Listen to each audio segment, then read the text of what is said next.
What will the month of November bring when it comes to weather? Here's Lydia with our Agri-weather outlook. Daylight saving time is coming to an end, which means our sunset is about to get a whole lot earlier.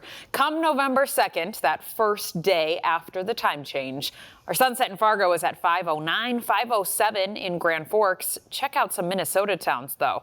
4:50 in Duluth and 4:59 in Minneapolis. 4:40 out to the west in Rapid City, but reminder that's in Mountain Time Zone. 5:15 for your sunset on Sunday evening down in Sioux Falls. We actually lose the most amount of daylight throughout the month of October. Watch how this changes here. I'll take you to July, because now we're obviously after the summer solstice, which happens on June 21st, and we lose 50 minutes of daylight for most of North Dakota, northern Minnesota, a little less further off to the south into South Dakota. That's for the month of July.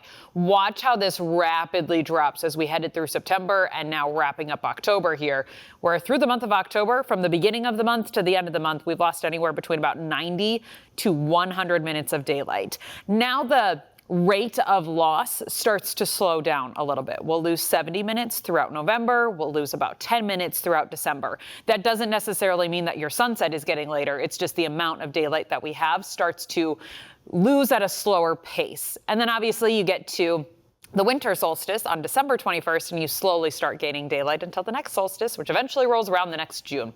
Now that we're wrapping up October, I thought we could tally up some impressive rainfall tallies. It was a soggy month for a lot of us. Grand Forks picked up over 3 inches of rain throughout the month of October. Fargo a little more than 1.5 inches, about 3/4 of an inch for Aberdeen, and Sioux Falls and Duluth just shy of 1/2 inch.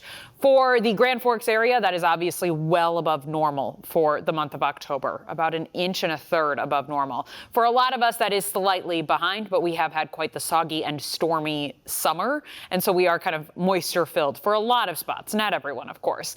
I did want to give Bismarck kind of a special shout out there. Look at that. 4.18 inches of rain just through the month of October alone. That actually takes us to October 30th is when I can tally that up. That is 2.82 inches above normal for the month of October. And then if we pull up the rankings, the most rain they've ever seen in a month of October, going all the way back into the 1800s, was in 2013, not that long ago.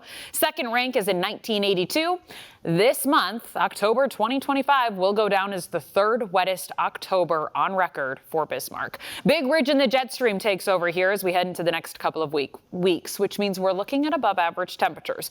Now, keep in mind, average is relative and it's obviously changed. So above average no longer means hot. Average here for the next couple of weeks is anywhere between about 40 to 50 degrees, depending on where exactly you live. You can add 5 to 10 degrees to that for what we're looking at for temperatures. And with a big ridge in the jet stream, that tends to keep us a little bit drier. Not ruling out precip chances, but it looks like we hold off on big snowstorms for at least a couple weeks.